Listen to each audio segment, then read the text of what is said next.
heads. Welcome everybody. We're at UAA and big weekend, senior weekend, and also big because we have one of the seniors right with us, and that's Rusty Osborne, who we recently found out is resigning from his position. Rusty, I guess I should say, why don't you spend a little longer? You haven't really been here that long. Well, his 35 was a nice even number, Yeah. so we'll stick with that. So people amazed, and along with that, there's not that kind of longevity in virtually any job anymore. But also some of the records along the way. You know, you're gonna the all-time winningest coach at UA, and also in the conference. So you got that going for you.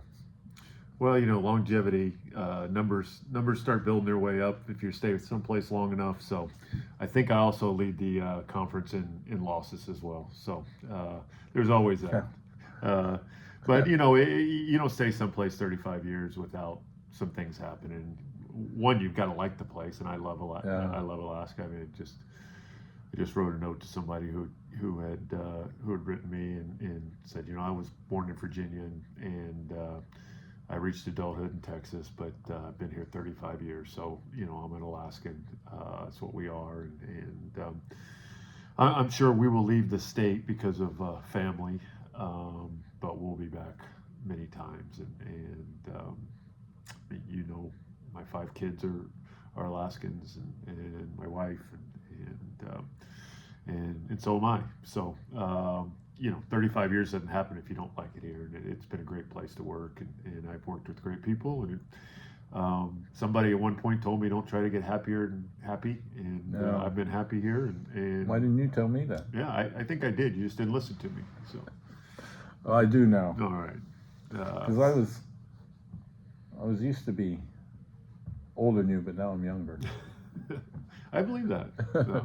But I think one of the things we just talked about was family showing up, and they're dispersed around the United States, and they're all making that effort. And boy, I know you're a Facebook fanatic, but I read Austin's the other day, and that was pretty cool. I put something on Facebook. I've not been on it very much lately. It's usually an off-season thing more than an in-season, but I've been told about it. I have not got a chance to read it. I'm sure I will. And we've got great kids, and like you said, all of our grandkids and 2 of our kids are outside. And Sagan, who lives in North Dakota, brought his wife and 2 kids up, so we get to see those 2 grandkids. Kylan lives in Utah. His daughter's first birthday was yesterday, so he stayed there for that. So he missed last night's game, but he's here today.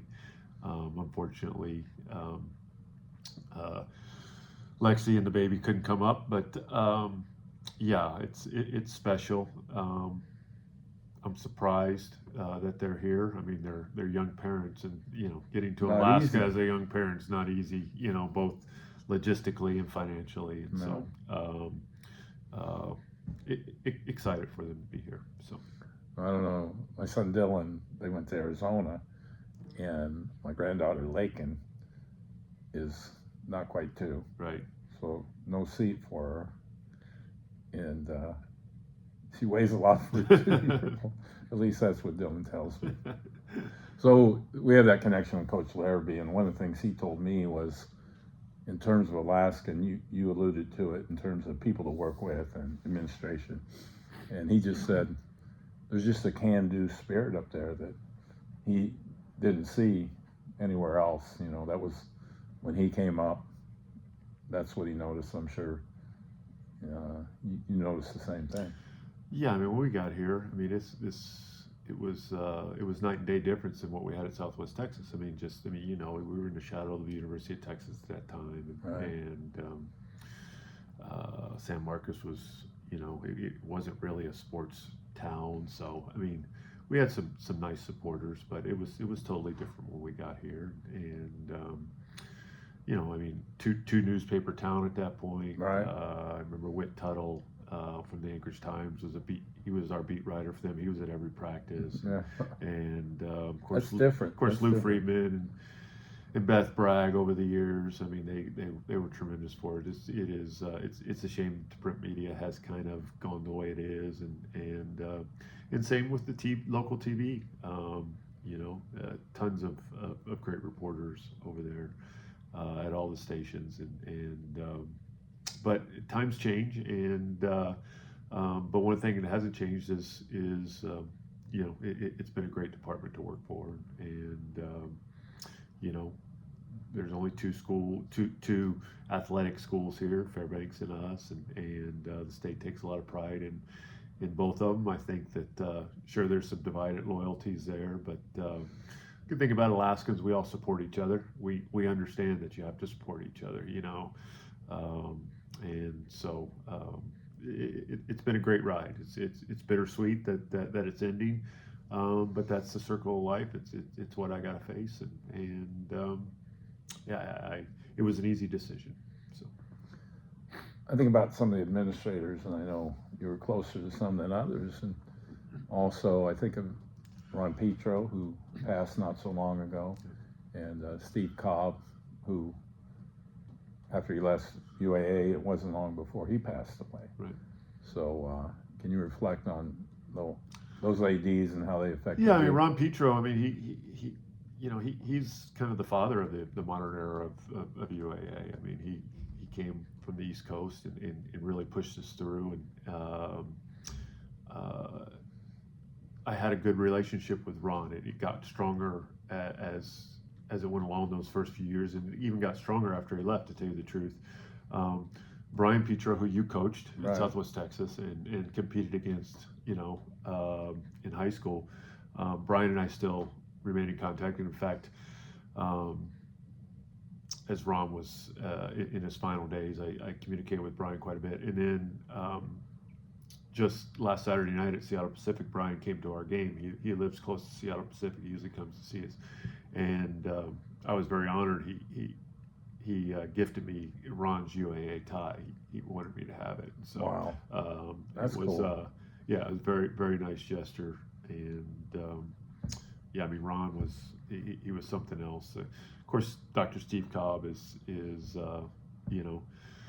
he's a controversial figure in some people's minds, but he was a great man, and he did a lot for. I mean, we're sitting in a building that doesn't get built without him being at the helm, I don't think. And excellence was a trademark while he was here in a lot of our programs. I mean, us and the women went to Elite Eight together. Volleyball, went to that next level under his leadership and continued on. Mike Freese and the track team. I mean, that became bigger.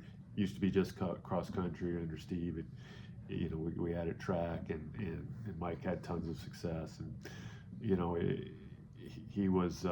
took that baton and took it forward there. Started the Hall of Fame under his watch. Yeah, a lot of great things and traditions that Yeah. maybe need to be Right. fired up again. Yeah, I think we're getting to that point. And then we certainly had Harry in the interim there, Tim McDiffin in the interim there for short times, and then Keith Hackett came in at a tough time for us. It's hard taking over after somebody like Steve with his personality, and some people didn't like him. A lot of people did like him to come into that, try to massage that situation. I thought Keith did a nice job while he was here, and then had the opportunity to move away. And then I think the one that I was really impressed with, that some people might not have gotten to know very well, is Greg Myford. Greg was with us only a short time. Well, it was actually a little longer, but it kind of overlapped the COVID period, and unfortunately, Greg lost a valiant battle with cancer, like a lot of people, and we never got to see what would have transpired with him. So Ryan Shortwood and I had a great relationship, and now as we transition into a new AD, I think Tanya Pont and I have a good relationship, and I'm looking forward to helping her through the transition over the next few months, and before bidding adieu at some point in the fall or winter. Well, I think about Steve Cobb, and I always felt like you guys communicated so well, and I think he really supported you in a lot of ways. But when he would speak at shootout banquets, I mean, normally that wouldn't be a highly sought after ticket, but he was so good. I mean, for a guy who wasn't going to church all the time, he could preach it. Yeah.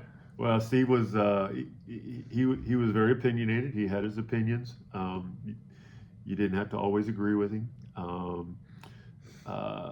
You know, people see the good side of Steve and I, maybe joking or standing at each other. They don't see the times where we were arguing in his office or my office.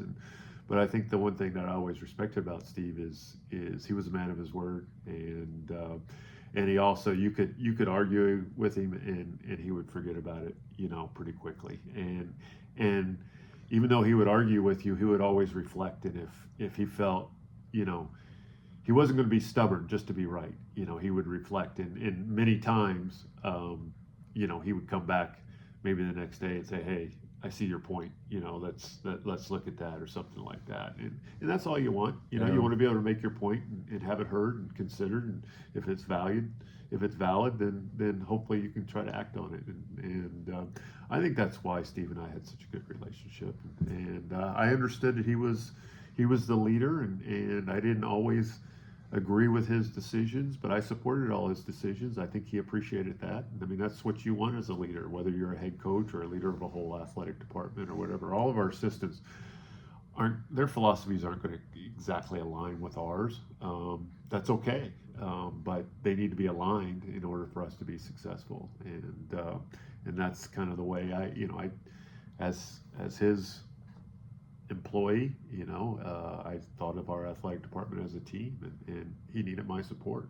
And what was one of his greatest sayings was, you know, you can't sink half a boat, you know. So if somebody's not rowing the oar and the boat goes down, everybody's going down. Here's my favorite saying, and it doesn't necessarily fit in with anything else, but he said, the church of what's happening lately. I don't even know what that means. Well, I think you watched too much Good Times when he was young. Okay. Oh, okay, I see that. So you mentioned that you're going to be here until things are in place, an AD and a coach, and I can't see you anything but totally involved in picking a coach. I will not be involved in picking a coach. I have Okay. Then I can see it. You're going to have to see it now. But I've made some recommendations. I made a few recommendations. But no, I will not be one of the decision makers. They'll have a committee, and Tanya will be making a decision, I'm sure, along with Chancellor Seamers. I'm not saying she might not ask me my opinion again, but I've shared with her, you know, again, a few names that I think would be really good. I'm sure there'll be some others in the search process that come up she might ask me about. Yeah, I mean, one of the nice things, the strange things about UAA is all us coaches have been connected all the way back to the 70s, you know, starting with Harry, you know, and Wow. Harry took over from Bliss, and then we've all been connected since then. You know, Harry turned over to Abe Eglin, and then Abe Eglin went to Weber, and Harry came back, and then Charlie worked for Harry, and then Charlie took over, and then I worked for Charlie, and I took over, and Wow. so yeah, I mean, and we have some. I've had some very successful assistants out there that I'm hoping will apply for the job, and I would love for that to carry on. If it doesn't, hey, I understand. But it is a unique aspect of this coaching, but you want to get the right person. We want to have success, and there's new challenges, you know, in the world of athletics that you know they're going to have to navigate. And I don't envy them for it. But you know, it's just their normal. It's not our normal. It's not yours and I's normal. No. It's new to us, but it's their normal, and I'm sure we're going to find somebody who's going to represent UAA in Alaska well.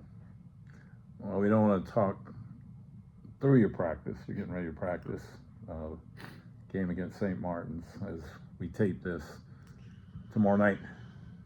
Maybe one of our last points. I've seen this both ways.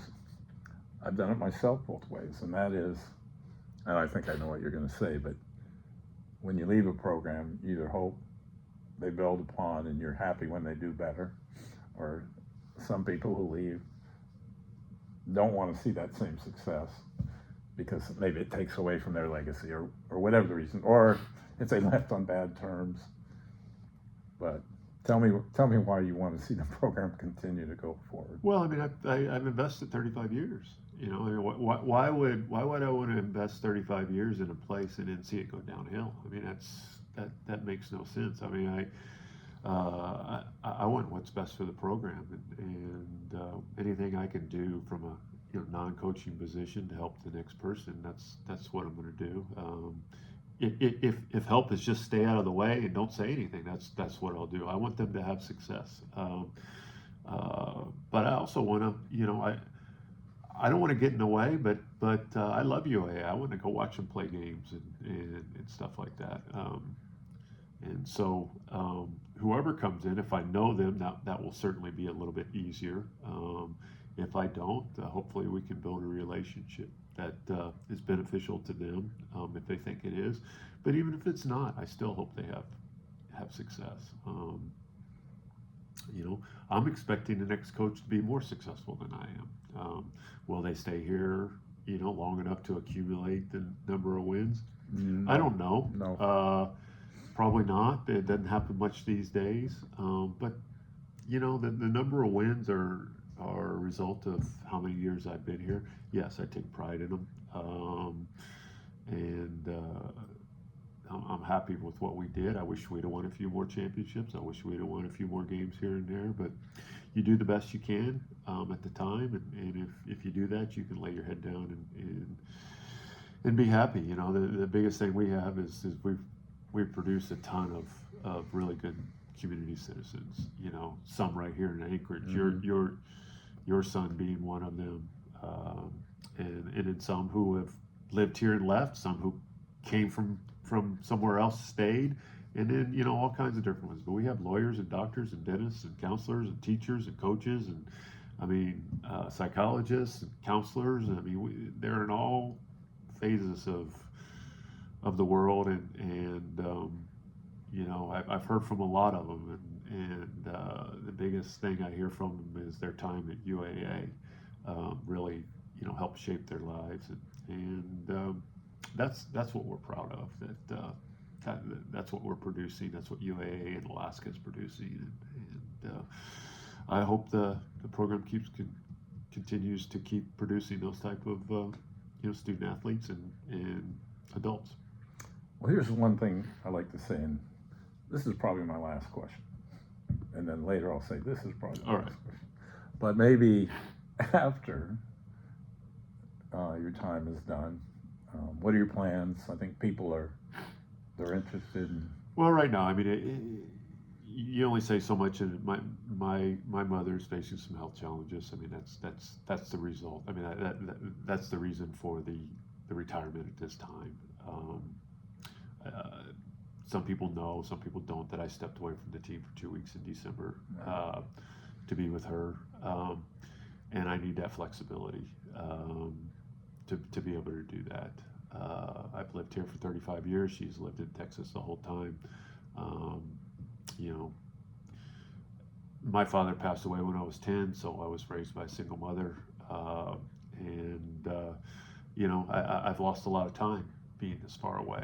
I wouldn't change it. I don't think she would change it for me. Your mom's pretty incredible. Yeah. I've only been around her a certain amount of time. The time is running short, and I want to be with her, but I also want to support my brother who is carrying the burden right now of helping her through this difficult time. So one of the things that I'll be able to do is without having to be here on a day-to-day basis with the team, I'll be able to travel down there and spend a week or so helping with her care, relieving my brother of some of those responsibilities, and also having some time with her.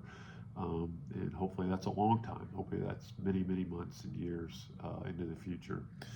But if not, at least we'll have the time, whatever we have. And that's why it was an easy decision. I like coaching. I like the practices. Recruiting has become harder with all the new things, but it's part of it. And so there was no decision made before all this happened. But that's what made the decision easy. And hopefully, I've left this place. I'll leave this place in a good spot. And in addition to be able to have that flexibility, I'll be able to help again through the transition. I asked acting AD Tanya Pont if she wanted me to stay on for a little bit and help with the transition. We have some spots open in administration, and I felt that if she wanted me to, I want to get back to UAA. It'd been easy for me to just say I'm gonna leave, but when I leave in the fall, I hope that we're fully staffed. We've got a new coach who's going to do a great job. Our volleyball program has a new coach who's going to do a great job, and they're ready to roll. And then we'll make decisions as a family and move forward. So. Well, you and I are going to continue to have conversations, and hopefully as part of a podcast. And I'm going to even see if I can go to the Final Four just to write it off. There you go. And having to talk. So there we go through what's been a long history here at UAA, and always a pleasure, as some officials say to me. I don't think they mean it, but it's been great, and I hope people appreciate your time here as much as I do, and as just about everybody I know appreciates the time that you've contributed here. Well, you and I have known each other for a long time, even before I came to Alaska, and we shared an office together. Our families have shared times together, and so I appreciate everything you've done. And you're a bigger legend in this state than I am, but I'm glad I got a chance to share the spotlight with you a little bit. So. Wow. I don't know. I was your volunteer coach, which you couldn't get any further down the list. Yeah. I'm applying for the same position. The pay was good. At work, and then they doubled my salary the second year. That's right. I've sent in some stuff at, Oregon State. I think your son tried to get you fired at one point, though. There was that game where we were telling the referee, did you hear this one? Yeah, so the referee, we're telling him, hey, watch out for it. And he goes, yeah, have you seen number 23? Yeah, that's my son. That's right. I taught him that. No. He had to do that. Right. Did you see him run lines? He's got to do some holding. Okay, we could go for a while, but hope you've enjoyed this conversation. I know I have. And Coach, we wish you the very best from tomorrow night's game to regionals coming up, or conference tournament, and then hopefully regional. Hopefully, and hope we get a lot of people out tomorrow. People may see this after the game, but Right. We've got 7 great seniors, including some local ones, and I've asked that the focus be on them. They deserve that time tomorrow, and hopefully they can have a great ceremony early, and we can have a great game and celebrate a win afterwards. It's a very good St. Martin's team. Sounds good to me. I'm ready to go out Saturday night on a good note, at a local establishment. All right. So that's going to do it. We could go on for a while, but thanks again, and we'll see you again. There'll be another time, and we'll get back together with Coach Osborne. But for now, we'll say goodbye. Thanks for joining us on Alaska Sports Talk.